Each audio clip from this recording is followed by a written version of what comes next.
फरवरी महीने का पॉलिटी वाला करंट डिस्कस कर रहे हैं। सबसे पहला इसके अंदर जो है ना वो इलेक्ट्रल बॉन्ड स्कीम है। काफ़ी चर्चित न्यूज रहा है ये। क्या है वो चीज़ समझिए। Supreme court in the association for democratic reform and another versus union of India and others unanimously struck down the electoral bond scheme.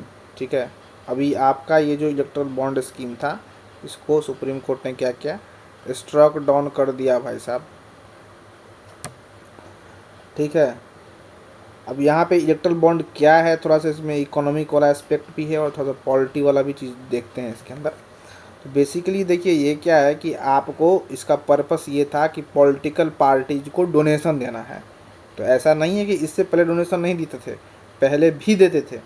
इसमें कुछ चेंजेज हुए और वो डोनेशन कैसे देते थे ज़रा इसका मैकेनिज्म समझिएगा कि आप एसबीआई के ब्रांच पे जाइए, किसी भी ब्रांच पे, ठीक है, वहाँ पे आप पैसा दीजिए, बॉन्ड खरीदिए, वो बॉन्ड लाइए और एक पार्टी को आप यहाँ पे दे दीजिए।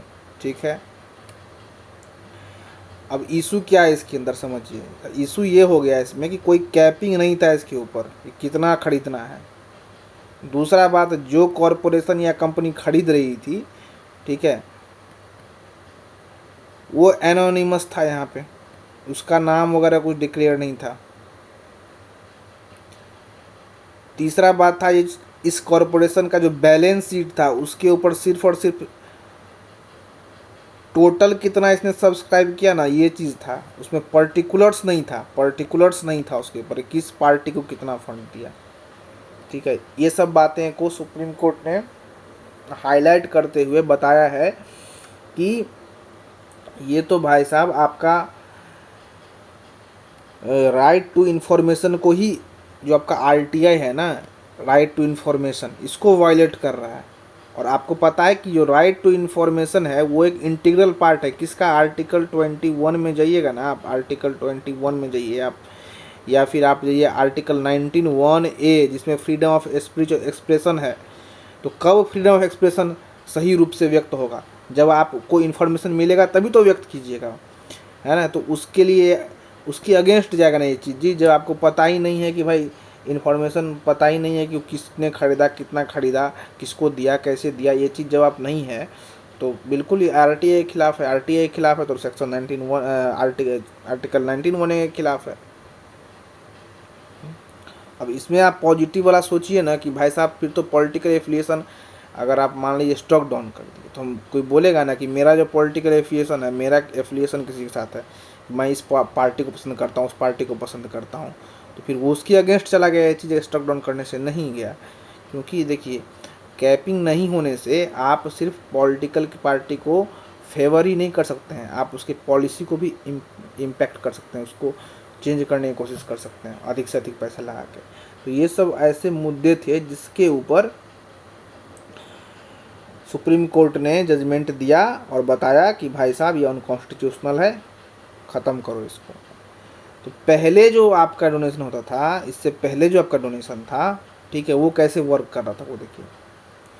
पहले आपका फाइनेंस एक्ट नहीं था, फाइनेंस एक्ट 2017 में लाया गया है और उसके अंतर्गत अमेंडमेंट्स कहाँ कहाँ गया है देखिए। सेक्शन 182 कंपनी एक्ट 2013, फिर आप सेक्शन 13A देखिए आईटी एक्ट को, उसमें चेंज हुआ है। फिर आप देखिए 29C जो है आपका RP act representation of people, उसमें चेंज हुआ। सबसे पहले ये था कि किसी भी कंपनी को मैक्सिमम कितना डोनेट करना था, कि जो भी उसका पिछले 3 साल का एवरेज प्रॉफिट रहा है, पिछले 3 साल का एवरेज प्रॉफिट रहा है उसका 7.5% था पहले। ठीक है, इसको ख़त्म कर दिया गया, नो कैपिंग, जितना मन उतना। ठीक है, और बोल दिया गया कि बस कोई भी पर्सनल जो इंडियन है या जो इंडिया में बॉडी कॉरपोरेट के रूप में है, ठीक है, वो आराम से डोनेट कर सकते हैं। दूसरा बात ये है कि पहले था कि भाई साहब जो भी वॉलंटरी कंट्रीब्यूशन 20,000 के ऊपर होगा ना, उसको पार्टी डिस्क्लोज करेगी नाम और एड्रेस के साथ। लेकिन अब वैसा कुछ सिस्टम इसमें नहीं था। ठीक है, हाँ, पहले ये था कि कैश में डोनेशन होता था, लेकिन इसमें क्या किया गया कि 2000 के ऊपर जितना आपका डोनेशन होगा सब ये चेक ड्राफ्ट ये वगैरह से होगा। ठीक है, डिस्क्लोजर नहीं था, डिस्क्लोजर क्लॉज वगैरह वगैरह नहीं था। तो ये सब चीज़ों को देखा गया और अनकॉन्स्टिट्यूशनल बताया गया। ध्यान देने वाली बात ये है इसमें पॉलिटी एंगल से कि अनकॉन्स्टिट्यूशनल का आधार ही यही है कि भाई आप राइट टू इन्फॉर्मेशन को डिनाई कर रहे हो। आरटीआई डिनाई कर रहे हैं मतलब आप 19(1)(a) को डिनाई कर रहे हैं इसकी तरफ। ठीक है, अब क्या क्या क्या फर्दर एक्टिविटी देखिए क्या क्या डायरेक्शन दे दिया है उसमें। फर्दर डायरेक्शन दिया है कि एसबीआई को भाई बोला कि जितना अल्फा न्यूमेरिक कोड है सब डिस्क्लोज करो। ठीक है, तो ये डिटेल आप पढ़ सकते हैं क्या क्या स्टेप्स बोला है, लेकिन फंडामेंटल पॉलिटी एंगल से यही था ये चीज़।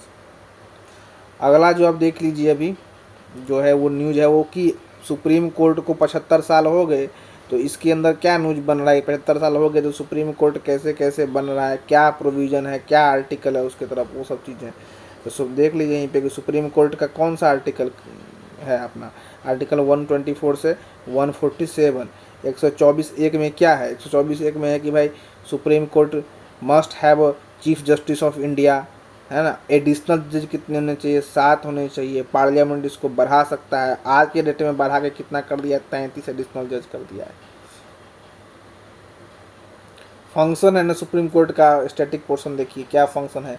हाईएस्ट कोर्ट ऑफ अपील है, एडवाइजरी जुरिडिक्शन देता है, आपका एजुकेट फेडरल डिस्प्यूट जो है वो एडजुडिकेट करता है ना। फेडरल जुडिस जो समझ है ना, स्टेट और यूनियन के बीच में। फिर जुडिशल रिव्यू है, फंडामेंटल राइट जो है आपका मूल अधिकार जो है उसमें उसका रिव्यू जो उसका वायलेट कीजिएगा तो है ना रीट वगैरह इशू करता है आर्टिकल 32 के तहत। पीआई या सुओ मोटो भी कॉग्निजेंस लेता है ना। जैसे कि मान लीजिए जहाँ पर लेजिस्लेटिव वाइड जनरेट हो रहा है, बहुत सारा ऐसे जगह है जहाँ पे कानून नहीं है, या बहुत सारा ऐसा पब्लिक इंटरेस्ट वाला मुद्दा होता है जो कि कोई केस नहीं किया है उसके ऊपर, उसको कोई किसी चला सुओ मोटो स्वतः संज्ञान लेके उसको चला रहा है। इशू समझ ही सकते हैं, इशू क्या हो सकता है कि भाई इतना बैकलॉग पेंडिंग है, तो बैकलॉग पेंडिंग है तो इशू को सॉल्व करो। क्या सॉल्व कर सकते हैं इशू को, बैकलॉग पेंडिंग है तो टेक्नोलॉजी वगैरह का यूज कीजिए, मैन पावर भर्ती कीजिए और ज़्यादा उसमें जज वज कीजिए, बढ़ाइए।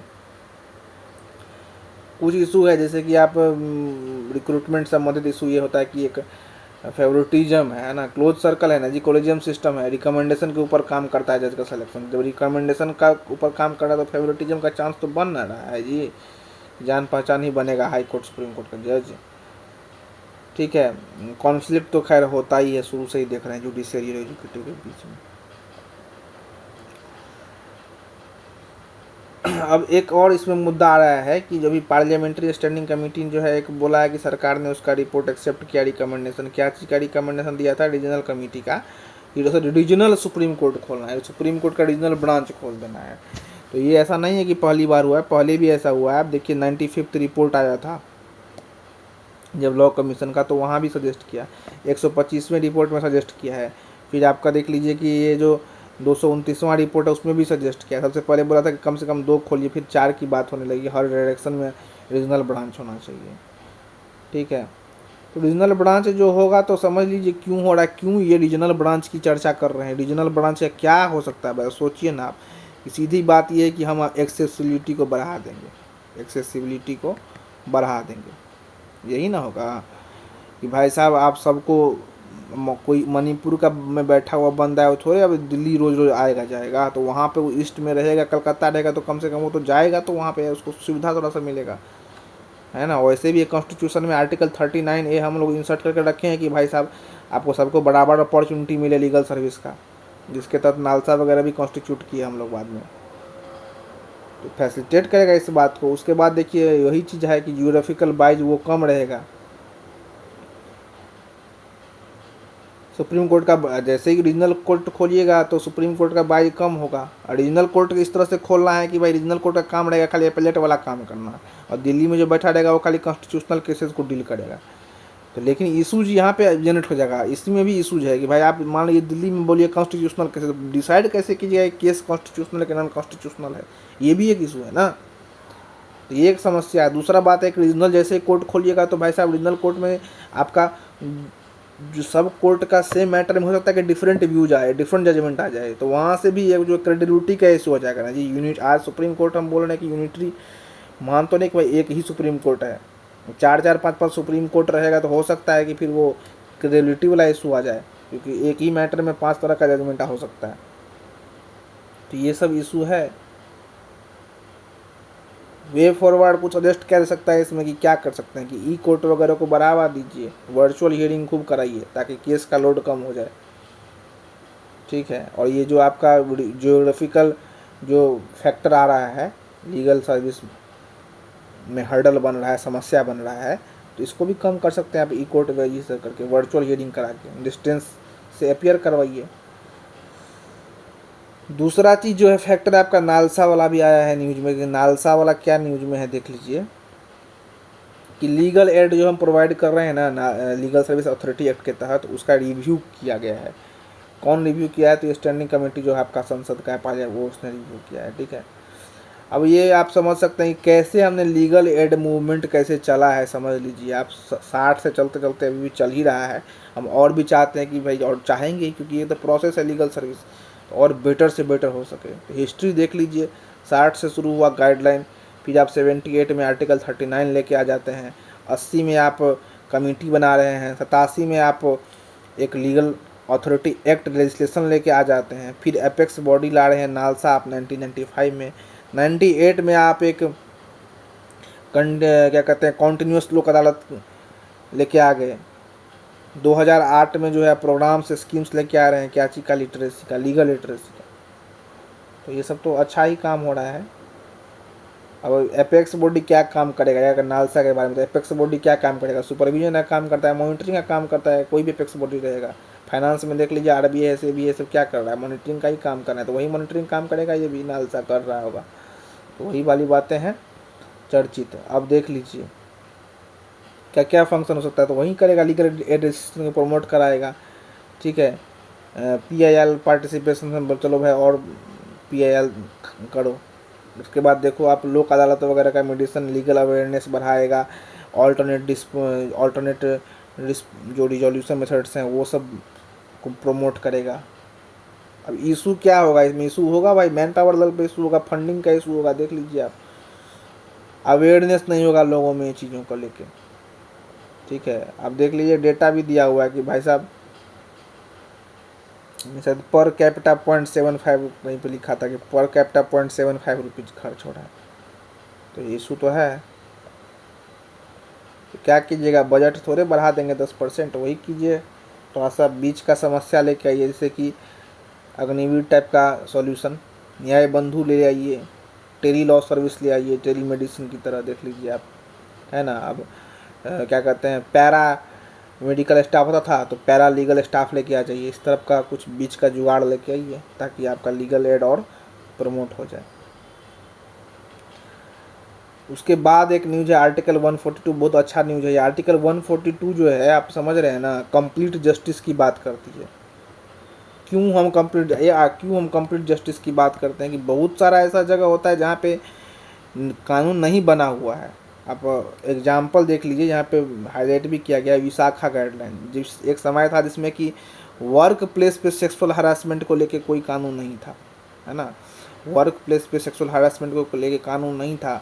अगर ये चीज़ नेचुरल जस्टिस वाला ये 142 का पावर नहीं रहता, जुडिशल एक्टिविज्म का उसके ऊपर पावर नहीं होता सुप्रीम कोर्ट के ऊपर, तो कहाँ से विशाखा गाइडलाइन निकालता है? तो ये तो यही काम है भाई इसका 142 का। ठीक है, अब एक बात इसमें समझने वाली बात है आर्टिकल 142 के ऊपर कि इसमें क्या दिया गया कि supreme court in exercise of its jurisdiction may pass such decree और make such order as it is necessary for doing complete justice in any cause और मैटर पेंडिंग बिफोर इट। कोई भी मैटर है उसके पास, सुप्रीम कोर्ट के ऊपर पास, है ना, तो वो पावर दिया गया है कि आप किसी भी तरह का ऑर्डर निकाल दीजिए जो आपको लग रहा है कि ये कंप्लीट जस्टिस कर रहा है ना। हो सकता है कि जो ऑर्डर निकाल रहे हैं उसमें कोई एक्ट है ही नहीं, कोई कानून पहले से बना ही नहीं हुआ, फिर भी आप निकाल दीजिए। लेकिन थोड़ा सा समस्या हो सकता है इसका। समस्या ये है कि भाई साहब डिफिनेशन नहीं है इसमें, कोई डिफाइंड नहीं चीज़ है कि क्या है। ठीक है, सब्जेक्ट चेंज हो रहा है, जैसे सब्जेक्टिविटी है डिफिनेशन के ऊपर, ऑब्जेक्टिव डिफिनेशन नहीं है, सब्जेक्टिव डिफिनेशन है। केस टू केस चेंज कर जा रहा है इस चीज़ का, तो एक समस्या है। दूसरी बात है कि आपका जो जुडिशरी और एग्जीक्यूटिव के बीच का जो लाइन है ना, वो चीज़ ख़त्म हो रहा है। जो आपको सेपरेशन ऑफ पावर वाला डॉक्ट्रिन जो लेके आते हैं, इस पे एक इशू आ जाता है। ये समझ लीजिए बात को, इशू है इसमें। क्या इशू है भाई साहब? कि सेपरेशन ऑफ पावर, ये जो डॉक्ट्रिन है ना आपका, ये थोड़ा सा इसमें टच हो जाता है। फिर अनअकाउंटेबिलिटी की बात है, और कंसिस्टेंसी नहीं रहेगा। देखने बात है, जब डिफाइन ही नहीं है तो क्या रहेगा ये चीज़। लेकिन आप पॉजिटिव साइड पर देखिएगा तो ये हो सकता है कि डेमोक्रेसी स्ट्रेंथन हो रहा है। सबसे पहली बात देखिए, है ना, कि अल्टीमेटली मान लीजिए कुछ लोग मिलके कानून बना भी दे रहे हैं, और सुप्रीम कोर्ट को लग रहा है नहीं भाई, इस कानून के तहत इस कानून के तहत तो प्रोविजंस किसी व्यक्ति के ऊपर लगाने से कंप्लीट जस्टिस नहीं हो रहा है, तो उसको क्रॉस कर देती है ना भाई साहब। तो अल्टीमेटली पावर देखिए पीपल के पास है। जब पावर पीपल के पास है तो इसका डेमोक्रेसी है, तो डेमोक्रेसी स्ट्रेंथन हो जाता है। दूसरा बात है चेक्स एंड बैलेंसेज, है ना, चेक्स एंड बैलेंसेज होना चाहिए डेमोक्रेसी के अंदर। तो वो इसके तहत आपका जो है सुनिश्चित होगा, इंश्योर किया जाएगा। अब देख लीजिए और क्या क्या हो सकता है। इक्वलिटी प्रमोट कर देगा, ये सब हो सकता है ना। फिर जहाँ पे लेजिस्लेटिव वर्ड है, जैसे विशाखा गाइडलाइन में बात की, जहाँ पे कानून नहीं बना है, वो नज़र में आता है सुप्रीम कोर्ट कैसे मैटर्स, तो डेफिनेटली ऑर्डर निकाल के गाइडलाइन वाइडलाइन निकालेगा। बाद में अपना लेजिस्लेचर उस पर एक्ट बनाती रहती है। तो ये सब चीज़ें हैं। कुछ इसमें जो है निकला है judicial, regarding judicial complete justice, जैसे इंदिरा सोने वर्सेस यूनियन ऑफ इंडिया वाला केस है। फिर TM Pal foundation versus union of India case है। जनिता अभियान EWS वाला केस है वो। तो ये सारे केसेस हैं। फिर जो है नेक्स्ट मेन इंपॉर्टेंट न्यूज़ है क्रिमिनल डिफेमेशन को लेके। तो क्रिमिनल डिफेमेशन क्या है आप समझ रहे हैं? क्रिमिनल डिफेमेशन है कि आप लिखित रूप से या बोली से किसी के कैरेक्टर को, किसी का फेम को, किसी के जो है रेपुटेशन को आप डैमेज कर रहे हैं, तो वो है। इसमें इशू क्या आ जाता है? इसमें इशू यहाँ पे ये आ जाता है कि जैसे ही आप इसको क्रिमिनलाइज कीजिएगा ना, तो इसका असर पड़ जाता है आर्टिकल 19(1)(a) पे। आर्टिकल 19(1)(a) क्या कहता है कि फ्रीडम ऑफ स्पीच और एक्सप्रेशन होना चाहिए, लेकिन उसको रिस्ट्रिक्शन है। क्या रिस्ट्रिक्शन है? तो 19(2) में है कि आपको किसी को इतना भी मतलब डिफेमेशन के ग्राउंड पे जो है उसको रिस्ट्रिक्ट कर सकते हैं। किसको? आर्टिकल 19(1)(a) को। ये reputation is a part of life, है ना, इनएविटेबल पार्ट ऑफ लाइफ। तो अगर आप डिफेमेशन वाला कुछ भी आप काम कर रहे हैं, तो डेफिनेटली आप किसी के रेपुटेशन को डैमेज कर रहे हैं। तो वो बोलेगा कि भाई मैं आर्टिकल 20, तो यहाँ पे लड़ाई हो रहा है आर्टिकल 21 वर्सेस 19(1)(a) के बीच में, ठीक है। तो ऐसा नहीं है, बहुत सारे देशों में आप देख लीजिए कि यहाँ क्रिमिनलाइज किया गया है इस चीज़ को, डिफेमेशन को। हमारे देश में कानून था पहले से IPC में, आप देख लीजिए सेक्शन 4 शायद 99 है कि 29, आप देख लीजिएगा, वो चीज़ है। उसमें मिनिमम 2 साल का सजा था। अभी जो नया आया है कि भारतीय न्याय संहिता, उसके अंदर मैक्सिमम 2 साल का जेल किया गया है। पहले मिनिमम था कि 2 साल मिलेगा ही, अब है कि एक्सटेंड करके 2 साल तक का जेल हो सकता है आपका इसमें। न्यूज़ में क्यों था ये? न्यूज़ में इसलिए था कि लॉ कमीशन ने बोला इसको कंटिन्यू करने के लिए। उसके बाद देखिए एक और न्यूज़ है कि कास्ट बेस्ड रिजर्वेशन, ये थोड़ा सा न्यूज़ खूब चर्चा में रहा है। कास्ट बेस्ड रिजर्वेशन सबसे पहले समझ लीजिए क्यों दिया जाता है। कास्ट बेस्ड रिजर्वेशन क्या है भाई साहब? उसका पर्पस होता है सोशल जस्टिस, ठीक है, यानी कि ये पॉजिटिव डिस्क्रिमिनेशन अलाउड है, ये सब चीज़ आप समझ सकते हैं। उसके बाद आप देख लीजिए कि ये अभी जो न्यूज़ में इसलिए था क्योंकि महाराष्ट्र में क्या हुआ है कि मराठा कम्युनिटी को 10% एक्स्ट्रा रिजर्वेशन दिया जा रहा है, ठीक है। तो सबसे पहला बात तो ये दिमाग में आता है कि भाई ये इतना डिमांड क्यों बढ़ रहा है ये कास्ट बेस्ड रिजर्वेशन का? तो डेफिनेट बहुत सारे मुद्दे हो सकते हैं इसके पीछे। आप देखिए स्ट्रक्चरल इशू है इकोनॉमी में, दूसरे सेक्टर्स में। इसका मतलब ये है कि प्रॉफिटेबल काम नहीं हो रहा है, लोगों के पास पैसा नहीं बन रहा है, सीधी बात है। एम्प्लॉयमेंट में आपका देख लीजिए कि जॉब कम हो रहा है, इसका मतलब तभी तो लोग सरकारी नौकरी की तरफ आ रहे हैं, तो डिमांड इसका भाग रहा है, ठीक है। फिर आप देख लीजिए कि पॉलिटिकल फैक्टर हो सकता है इन्फ्लुएंस करने के लिए वोटर्स को। फिर आप देख लीजिए कि इंफ्रास्ट्रक्चर, बहुत सारे एंगल से आप उसको सोच सकते हैं। फिर आप देख लीजिए कि ये आपका कुछ जुडिशल प्रोनाउंसमेंट्स हैं, इसमें कुछ डिसीजंस हुए सुप्रीम कोर्ट को कास्ट बेस्ड रिजोल्यूशन को लेके। जैसे इंदिरा सोनेवर में कितना, इंदिरा सोने वर्सेस यूनियन ऑफ इंडिया में बोला गया था कि 50% का सीलिंग लगा देना है। ये कास्ट रिजर्वेशन करने के थोड़ी 100% कर दीजिएगा, फिर मेरिट कहाँ जाएगा, ठीक है। तो एफिशिएंसी भी तो मेंटेन रखना है, तो इसलिए बोला गया था कि सीलिंग लगाना है 50%, है ना। एक्स्ट्रा ऑर्डिनरी सिचुएशन में ही इसको क्रॉस करना था। लेकिन देखिए जनहित अभियान versus union of India case हुआ, उसमें में 10% जो ईडब्ल्यू का एक्स्ट्रा वाला रिजर्वेशन था उसको सस्टेन कर दिया है सुप्रीम कोर्ट ने। तो ये बातें हैं, कास्ट बेस्ड वाला भी डिस्कस कर लिए हैं। अब एक एपिडेमिक डिजीज एक्ट है तो 1897 का, ये न्यूज में क्यों रहा है कि अभी लॉ कमीशन जो है ना 22वां वाला, उसने क्या किया, रिव्यू किया 1897 का जो 18 ये जो एपिडेमिक एक्ट था 1897 का, उसका रिव्यू किया है। रिव्यू में ये बोला है कि देखिए जो डिजास्टर में ये जो आप अमेंडमेंट किए थे ईडी एक्ट 1897 का 2020 में, उसके बाद भी बहुत सारे उसमें लूप होल्स हैं। तो आप समझ लीजिए एपिडेमिक डिजीज एक्ट में रिफॉर्म करने की बात कर रही है, तो क्या ही एंगल से रिफॉर्म कीजिएगा उसको, एपिडेमिक डिजीज को, जरा सोचिए। सबसे पहली बात है कि भाई एपिडेमिक है, तो एपिडेमिक है तो उसका नेचर होगा कि स्प्रेडिंग वाला नेचर होगा। तो आपको सबसे पहला स्टेज पे ही डिफाइन करना पड़ेगा कि वो एपिडेमिक है कि पेंडेमिक है कि क्या है, ठीक है। तो सबसे पहला ही चीज़ आ जाता है इसमें, डिजायर्ड चीज़ क्या होना चाहिए, डिजायर्ड चीज़ होना चाहिए कि भाई साहब एपिडेमिक में सबसे पहला आपको बताना चाहिए कि आपको बताना पड़ेगा, क्लियर डिफिनेशन होना चाहिए, ठीक है। इससे क्या होगा कि हम बता सकते हैं कि किस स्टेज पे है आपका वो बीमारी। दूसरा बात यह है कि इसका सही जगह पे इसको लिस्टिंग करना है। लिस्टिंग मतलब से जो आपका कॉन्करेंट लिस्ट है, स्टेट लिस्ट है ना, फिर आपका यूनियन लिस्ट है। तो आपको पता है ना पब्लिक हेल्थ सैनिटेशन किस में आता है, तो स्टेट सब्जेक्ट है, तो इसको स्टेट में कीजिए। अभी है कंकरेंट में, इसको स्टेट में लेके आना है। तो एक क्यों लेके आना है, ताकि एडमिनिस्ट्रेशन बेटर हो सके, डिसेंट्रलाइजेशन हो सके चीज़ों का।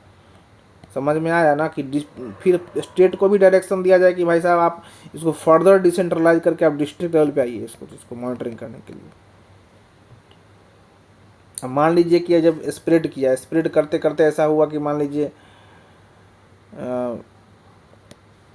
स्प्रेड करते करते आपका ऐसा हो रहा है कि मान लीजिए कि डिस्ट्रिक्ट से स्टेट, स्टेट से मान लीजिए आपका पहुंच गया कहाँ पे, इंटर स्टेट पहुँच गया। तो ऐसे में सेंटर को भी एक्शन लेना है भाई साहब, ठीक है, कि वो अपने एजेंसीज को एक्टिवेट करे कंटेन करने के लिए। ये सब क्लॉजेज लेके आने हैं जो कि नहीं थे, यही सब क्लॉजेज नहीं थे, ठीक है। ये डिसेंट्रलाइज्ड चीज़ें नहीं है, गवर्नर को एक्स्ट्रा पावर दिया गया था ये वाला एक्ट में, तो वो सब चीज़ें नहीं है, वो सब चीज़ लेके आना है इसको, सीधी बात है। वही सब बातें चर्चा किया गया, आप देख लीजिए पॉइंट टू पॉइंट करके, मुद्दा वही है, ठीक है। पुराना ऑडिटेड है तो उसमें क्या है, तो देखने के 1897 का है तो डेफिनेटली ऑडिटेड दे रहा है, वो आज के टाइम से तो होगा नहीं। डेफिनेशन देख लीजिए, नहीं है उसमें एपिडेमिक और इन्फेक्शियस डिजीज, उसमें कोई डिफरेंस जो है क्लैरिटी के साथ नहीं बताया गया है। आउटब्रेक क्या है, एपिडेमिक पैंडेमिक क्या है। दूसरी बात है कि कुछ कुछ टर्मिनोलॉजीज को चेंज करना पड़ेगा, जैसे कि सोशल डिस्टेंसिंग नहीं, फिजिकल डिस्टेंसिंग यूज करना है वर्ड को। ये सब बातें हैं, ठीक है। फिर जैसे स्टेजेस ऑफ डिजीज़ की बात की है, फिर आप देखिए यहाँ पे चर्चा हर एक पॉइंट को मैंने कर दिया है। फिर आप देख लीजिए कि प्लानिंग वगैरह ये सब आ जाएगा, इम्प्लीमेंटेशन वाला इशू है सारा। तो लगभग ये मेन मेन पॉइंट कर लिए हैं, और शॉर्ट्स वाले अगले वीडियो में करेंगे।